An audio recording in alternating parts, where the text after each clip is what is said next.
tarde, Cláudio. Boa tarde, Tite. Tudo bem?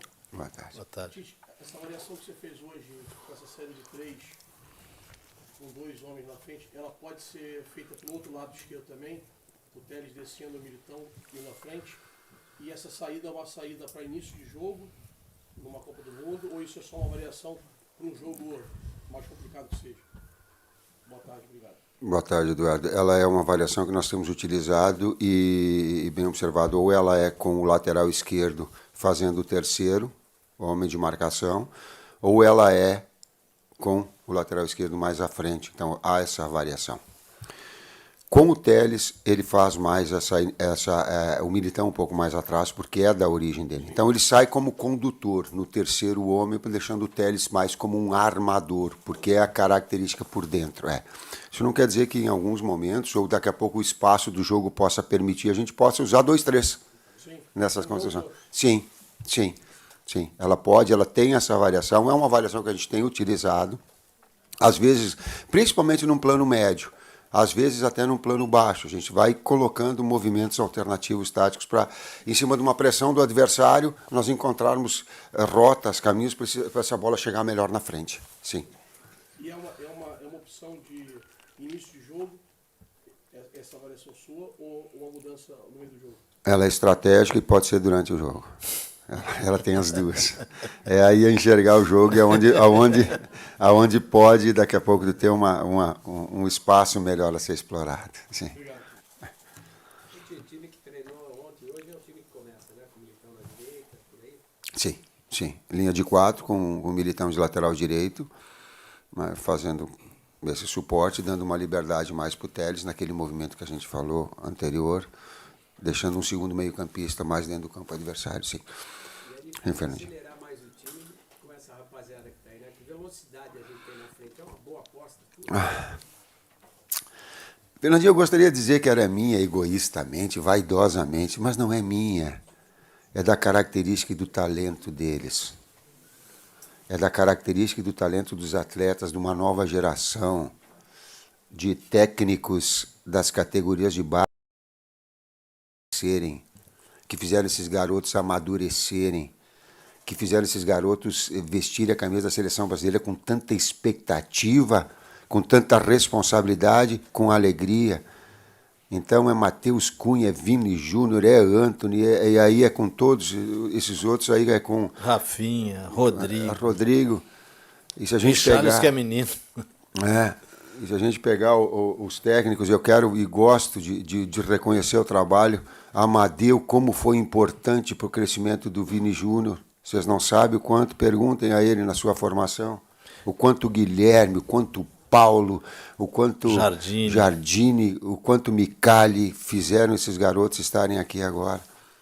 Foram os treinadores que trabalharam com a gente nesse período, né? E sempre a gente trabalhou em consonância com eles e eles deram muito esses garotos, né? Então veste com essa naturalidade que o Tite falou.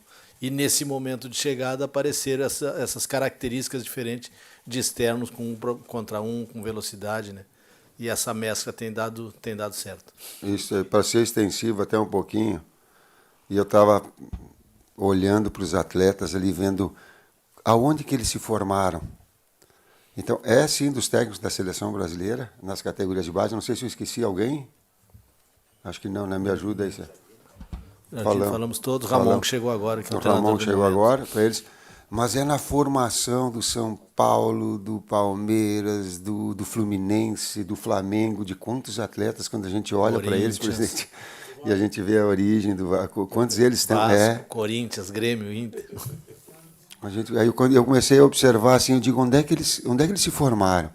Aí eu tentei, confesso que é uma curiosidade minha até. Eu vou perguntar onde é que eles... Então aí tem que enaltecer. A gente critica tanto a formação, então vamos ser verdadeiros. Quando tem que elogiar, vai elogiar. Está aqui o reconhecimento público das categorias de base dos grandes clubes que proporcionam esses atletas desse nível também. É importante nessa formação no Brasil, mas a gente reconhece que também é importante o atleta estar jogando na Europa. Qual seria, assim, o momento ou a idade ideal para ele completar a formação no Brasil e ir jogar na Europa? Interessante, dar churrasco, isso daqui dá para a gente debater bastante. Sabe por quê? Porque no meu tempo, os atletas não saíam muito para a Europa. Então, o nível técnico do Campeonato Brasileiro era lá em cima. E aquele jogador que era, por vezes, era médio, ele tinha que estar um nível de exigência muito alto. O nível de competição da sua formação era muito alto. Agora, então, essa é uma evolução dentro do Campeonato Brasileiro. A outra é que vem para a Europa e também as grandes marcas potencializam, evoluem, faz com que o atleta cresça, esse intercâmbio, até essa naturalidade maior. Diz, a seleção brasileira não joga contra o europeu, mas eles jogam o tempo todo. Tite, o quanto pode influenciar um sucesso da utilização do Militão ou de um outro zagueiro, um jogador múltiplo pelo lado direito, na não convocação de um lateral específico para a Copa do Mundo? O lateral, o Militão jogou e tem DNA de lateral.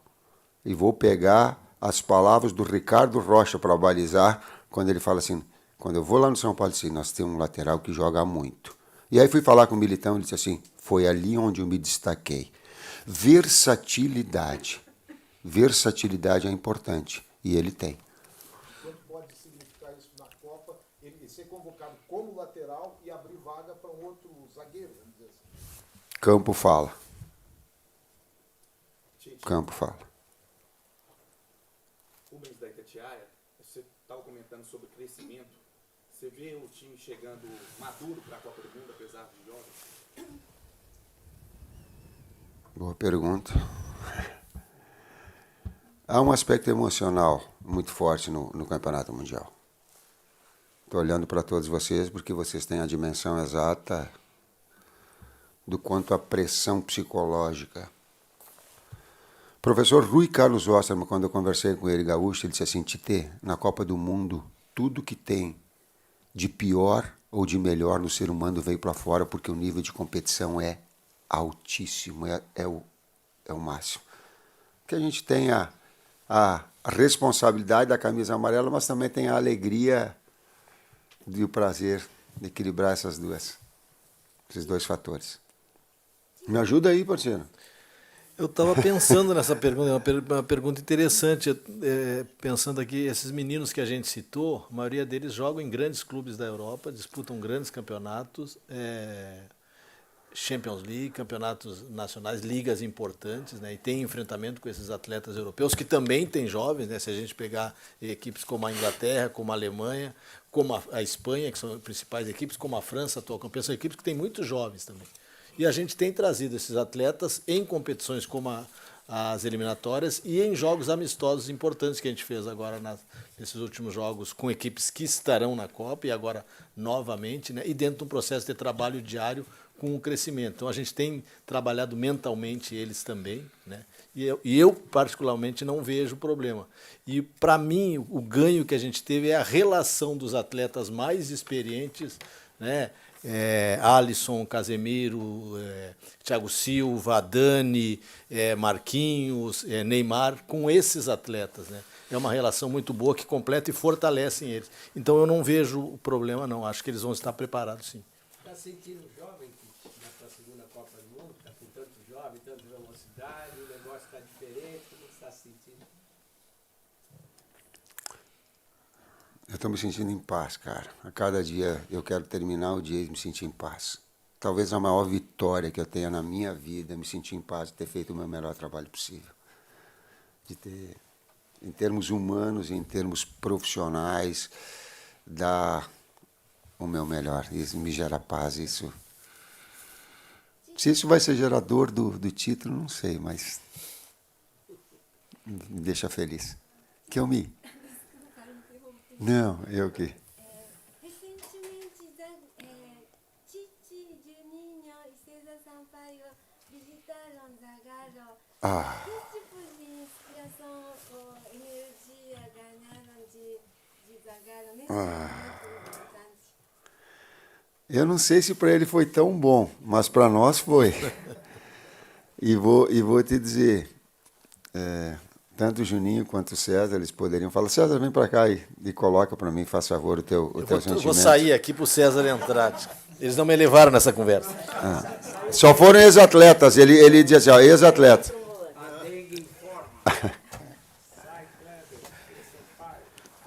Boa tarde a todos. Foi uma pergunta aí que cabe uma reflexão, né? Por tudo que ele significa para o futebol brasileiro, a alma do futebol brasileiro. Quando eu penso assim, né, em termos de conquistas, é inevitável a gente associar todas essas conquistas ao Zagallo. E algumas lições eu tiro da conversa, né, principalmente para mim mesmo, né, de que o Tite até comentou com ele, assim, eu posso ser você pode ser meu mestre. Ele, não, eu já conheço o peso dessa cadeira, eu não tenho mais saúde para isso. E dentre tudo, não é redundante, mas mais ou menos aquilo que o Tite acabou de dizer, né? De você fazer o seu melhor. Acho que você está em paz consigo mesmo, sabendo que você está a cada dia produzindo o seu melhor. Penso que o caminho para uma conquista da Copa do Mundo vai por isso, né? Você ter várias conquistas diárias que o leva até esse topo, né? Até essa glória.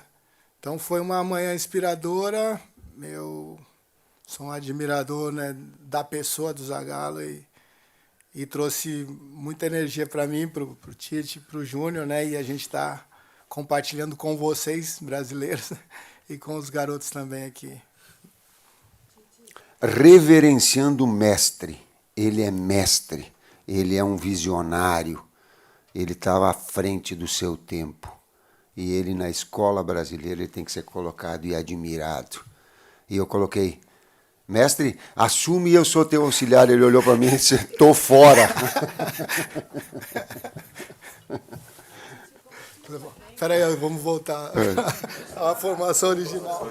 Compartilha, conta essas histórias, porque... Foi bem, futsal.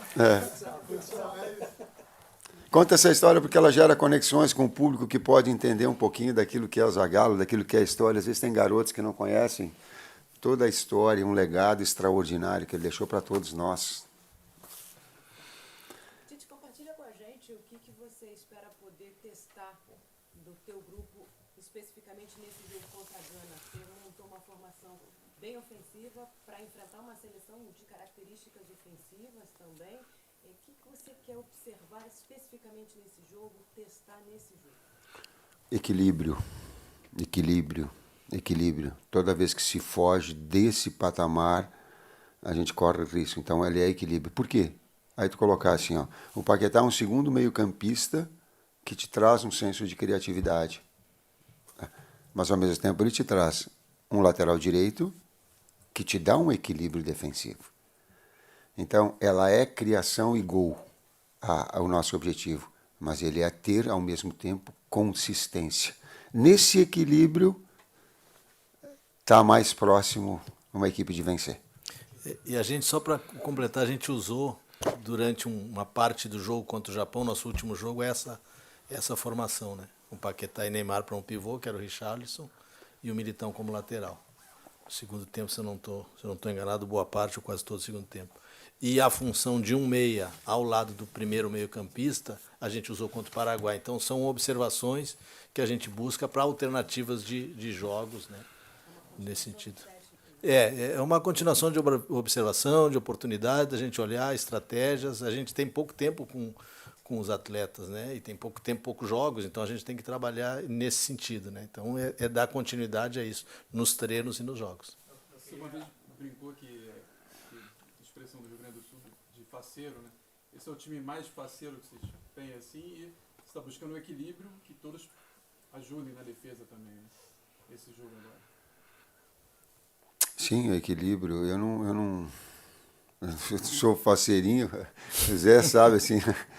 No Sul, eu fui campeão gaúcho com o Caxias, jogando com 4-3-3. Então, ganhando de 3-0 do Grêmio, de Ronaldinho, pô, então, mas não é estabelecer um ponto de equilíbrio que tenha na equipe, ou ser campeão com o Grêmio contra o Corinthians, com 3-1 dentro do... Com o Corinthians sendo campeão brasileiro, batendo todos os recordes de número de vitórias, de saldo de gols, de vitória fora, de vitória dentro, só batido em 2019 pelo Flamengo. Mas qual é que era a premissa? Qual é que é a ideia? E aí te trago, qual é que é a ideia de futebol? A ideia de equilíbrio. Criação ofensiva, mas ter consistência. Né? E ela passa também por isso. É uma oportunidade, linkando as duas perguntas que foi feita anteriormente, para ter esse ponto de equilíbrio.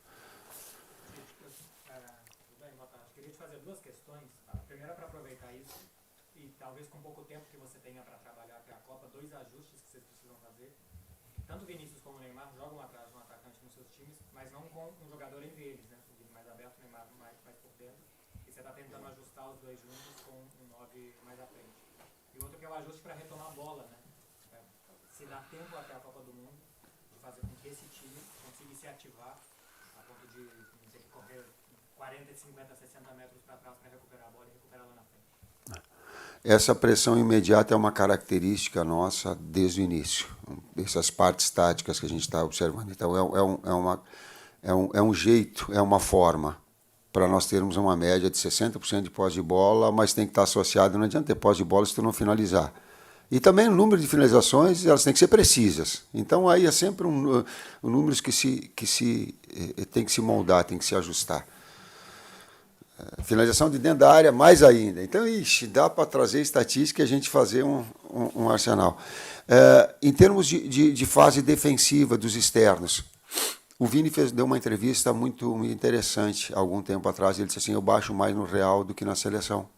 Sabe por quê? Porque a pressão imediata ela é de correr para frente, de retomar a posse de bola. E, por vezes, estrategicamente, o Real baixa as suas linhas e até cria esse espaço para ele. Então, ele usa os dois, tanto aqui quanto no Real, mas um pouquinho mais aqui agressivo, talvez esse retorno dele, pelo lado que é característica dele, posicional, como o Ancelotti falou, nada de extraordinário. O Neymar, ele joga num 5-2-3 pelo lado esquerdo, com o Mbappé na frente e com o Messi de articulador pelo lado direito, eles dois fazendo. E o oitavo jogador que normalmente baixa é ele. Aqui ele fica um pouco mais livre. Aqui ele fica um pouco mais aberta o processo criativo dele. Acho que foram esses 3 itens, né? Eu queria te fazer uma outra questão. Era só sobre uma coisa que você falou, que a Copa do Mundo pode despertar o melhor e o pior dos jogadores, ou das pessoas, né? Das pessoas, de uma maneira geral. Claro que eu não vou pedir para você comentar a França, mas a gente está vendo na seleção da França agora um problema de patrocinador e de foto e de valor de direito de imagem.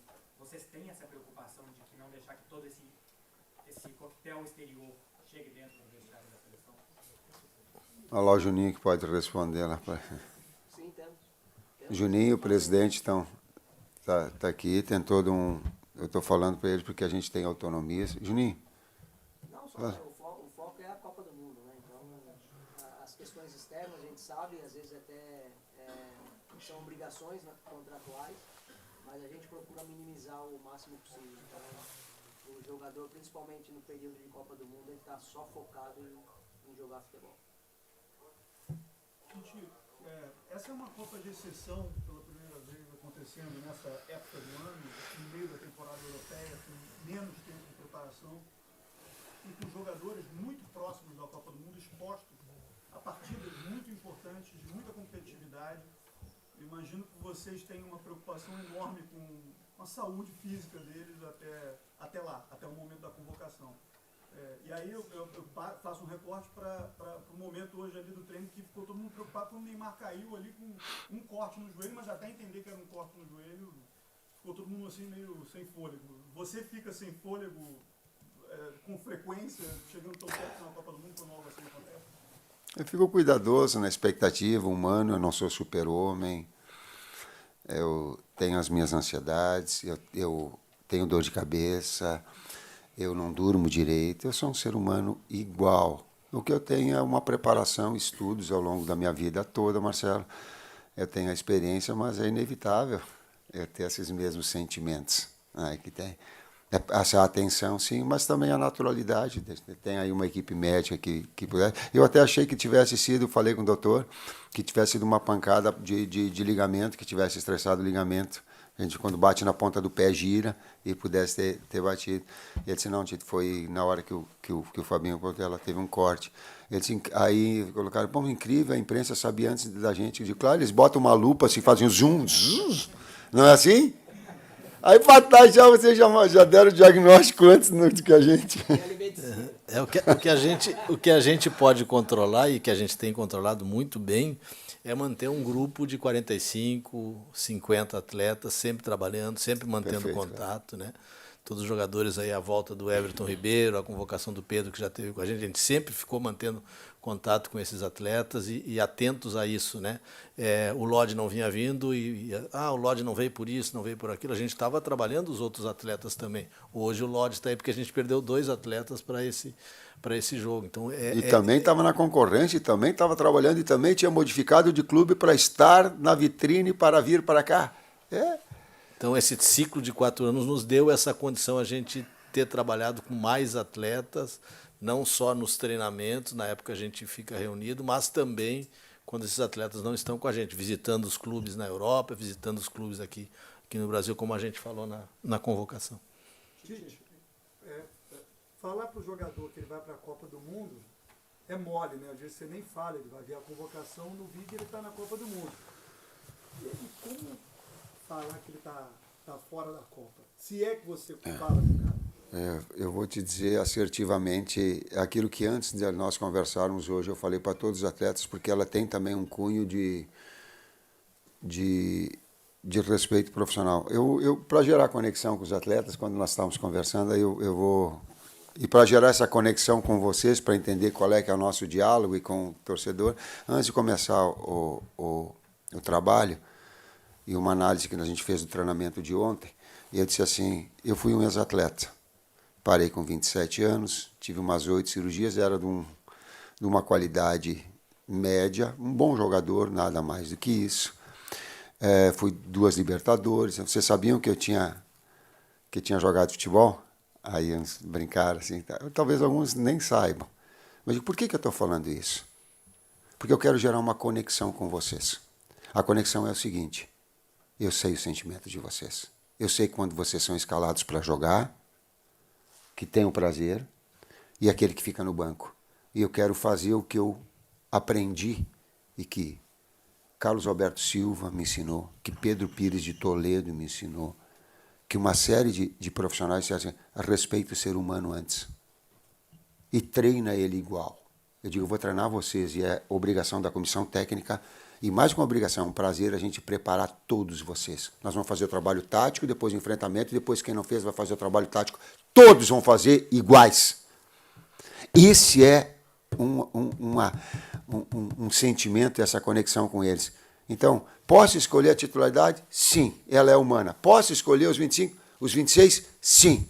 Mas todos vão estar acompanhados e todos vão estar respeitados. Tite, o início de temporada do Neymar é muito bom. É o melhor início de temporada dele na Europa. Fisicamente ele está muito bem. Foi elogiado no Paris Saint-Germain por iniciar a pré-temporada antes da data marcada. Os números mostram isso também, da parte física do Neymar. E eu queria saber a sua impressão deste início de temporada do Neymar, deste reencontro com ele nessa última data FIFA antes da Copa do Mundo. O que você tem a dizer? Parabéns, Neymar. Parabéns, Ricardo Rosa. Parabéns, PSG. Parabéns, Fábio Masseredia.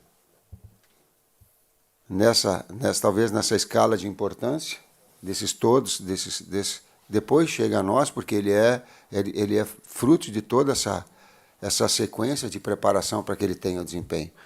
Desempenho técnico de atletas extraordinários, excepcionais, eles são também de quanto tu rapidamente, tu pensa e rapidamente tu executa. A rapidez de raciocínio e execução, elas têm que estar em sintonia. E ele está. Está fazendo diferença. Ele tá jogando pra caralho, não sei se diferença. Está jogando muito. Seguindo nesse assunto do Neymar, que você falou, talvez na pergunta do Marcelo sobre o papel tático dele agora com o Gauchier, eu queria saber se você sente ele esse ano, nesse início de preparação para a Copa, mais focado, diferente dos outros anos. Ele está com 30 anos de idade, teve uma última Copa, teve a lesão, ele chegou talvez menos melhores condições físicas. Na do Brasil ele era muito jovem e acabou se machucando também no meio da Copa. Queria que você falasse um pouco do papel do Neymar, se você sente ele diferente nessa Copa, talvez por ser a última numa idade de que ele possa estar em alto nível. É muito difícil a gente fazer comparações com etapas. Eu tenho muito cuidado. Analisar a seleção de 2018 para agora de 2022 é cruel. Analisar uma seleção que foi campeã com o Juninho e analisar que foi vice com o César Sampaio é muito cruel. Cada característica, cada momento, cada circunstância ela tem diferente. Eu posso te falar do momento. O momento ofensivo, tendo bastante opções, assim, tornou a equipe mais leve, mais arrojada, mais agressiva, mais cara de audácia, de drible, de finta, com respeito ao adversário. Mas é a característica que ela tem, ela vai dar caneta, ela vai procurar o gol, ela vai fazer isso, procurar o gol, porque é o jeito dela. Esses jogadores todos são assim, do meio para frente eles são assim. E aí tá equilibrando com o Ney nessas características semelhantes com a dele. O Vini tem semelhantes, o Antony tem semelhantes, o Rafinha tem semelhante. Rodrigo com o jogo mais construído, mais apoiado, mais semelhante também da criatividade, do talento. Assim, tu olha para ele, hoje no trabalho tático eu falei assim, a tua não é bola longa, a tua jogada é combinada com o Firmino, porque a jogada do talento, da jogada curta, da rapidez de raciocínio e da reprogramação de jogada. Então, eles têm nessa construção aí ofensiva, talvez dividindo protagonismos, né? Tá bom assim. Tá bom. Você dizia até justamente dessas características, né? Como, por exemplo, o Antony, quando esteve aqui, falava muito até do drible que tem o jogador brasileiro e como algumas vezes isso acaba sendo interpretado de alguma outra forma, principalmente aqui no futebol europeu. E claro, a gente teve agora recente um episódio de racismo envolvendo o Vinícius Júnior, que depois se posicionou. Muitos jogadores da seleção brasileira mandaram mensagens publicamente apoiando ele. Queria saber um pouco como você viu agora eles se reunindo aqui, estando juntos diante dessa situação, porque até o Antony ainda falava isso um pouco, às vezes tem jogador que dança, mas aí não é problema. O brasileiro parece que às vezes é um problema. Queria saber um pouco como você vê isso repercutindo, como vocês trabalham nisso na seleção.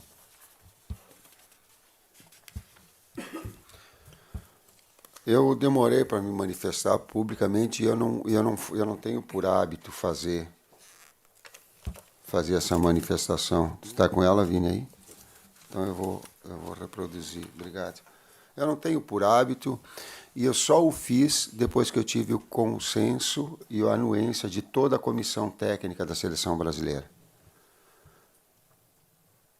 E ela é sempre respeitosa ao adversário. Agora, ela é também de Vini, que você, e aí não é só o Vini, todos os atletas, e eu coloquei isso, nós passamos para eles também. Vini e todos os atletas, que vocês sigam levando o seu talento e sua arte para aqueles que amam o futebol. Drible, dance, brilhe, e siga sendo você em sua essência, sempre. Essa é a essência. Ela é da alegria, da vibração, da comemoração. No jogo, e aí eu mostrei o jogo, no jogo contra o Chile, no Maracanã, eles fizeram a dancinha juntos. E não teve, e não há desprezo em relação ao adversário. Não há. Quando teve o gol lá contra a Bolívia, os últimos 2 jogos, teve Dança do Pombo com a dança do com Pombo com eles. Tá? Então, e eu sei muito bem distinguir quando ele é de provocação, quando é um ato bonito de alegria, que eles sigam sendo alegres do jeito que eles são. A gente vê você falando até sobre o encontro com o Zagallo, emocionado, né, com esse seu primeiro ciclo completo na seleção brasileira. Essa semana a gente teve uma frase do treinador do Palmeiras, do Abel, ele falando que o Danilo está em uma fase porque fez mal para ele e para a seleção. Existe esse contexto que faz mal para um jogador e para a seleção? Cara, essa manifestação é em cima de um contexto todo, e eu conheço o Abel tem sido muito aberto, receptivo, a nós, fazendo um trabalho extraordinário. Essa frase ela tem que ser olhada em cima de um contexto e de uma situação toda do que ele quis dizer. Eu imagino, mas eu não me permito fazer essas situações. Mas me permito, talvez, uma observação que o Gabriel Menino fez logo depois que ele voltou no Palmeiras, ele se manifestou publicamente, ele disse, pô, depois que eu fui para a seleção, as coisas ficaram diferentes para mim, eu jovem e agora eu estou retomando o meu padrão normal. Ele deu uma entrevista assim? Deu, né? Sim. Deu, né? Então a gente tem que analisar o contexto do Abel, que é um extraordinário profissional, tem sido e tal, para saber que contexto todo ela foi colocada. Oi, Tite, boa tarde, Kleber. A gente está fazendo uma série de documentários sobre o Thiago Silva. Então, minha pergunta é, vocês acham que ele seria um bom treinador de futebol, o Thiago? Sim. E ele faz mal para o futebol. Sabe por que ele faz mal para o futebol? Porque ele faz as coisas ser muito fácil e ela é difícil pra caramba, cara. Ele consegue tomar as decisões mais claras, lúcidas, transparentes, com um desempenho técnico impressionante. Tô sem filtro, né, cara? Hoje tu tá, tô sem filtro. Bem. Tô sem filtro. Cara, é impressionante. Nós fomos assistir, eu e o Juninho contra o Southampton. Ele perdeu, né? 2-1. Incrível. A capacidade, o nível de concentração que ele tem, mantendo a finesse, as percepções. Aí o Juninho falava, aqui, ó, o time está atacando lá do outro lado, ele está aqui, ó. Ele coordenou o lateral direito, ele trouxe para o lado. Eu digo, sim, a gente observar. E sabe o que ele fez? Nós queríamos conversar com cada um deles que nós fomos assistir, porque é praxe. Sabe o que ele fez? Ele priorizou a recuperação dele no clube e não veio tomar café conosco. E tá certo, e eu falei para ele, tu tá certo, não tem nem que falar com o homem lá e com o Juninho. Vai lá priorizar o teu trabalho. E deixou na mão, e tá certo. Você convocou ele depois disso? Claro! Porque ele priorizou aquilo que era mais importante que o nível de performance dele. Como é que ele está fisicamente agora? Isso é o Fábio que pode. Isso é o Fábio e o Tiago que pode falar mais a detalhes, mais aprofundado. Depois eles podem te dar um. Depois entrevista o Fábio para o documentário.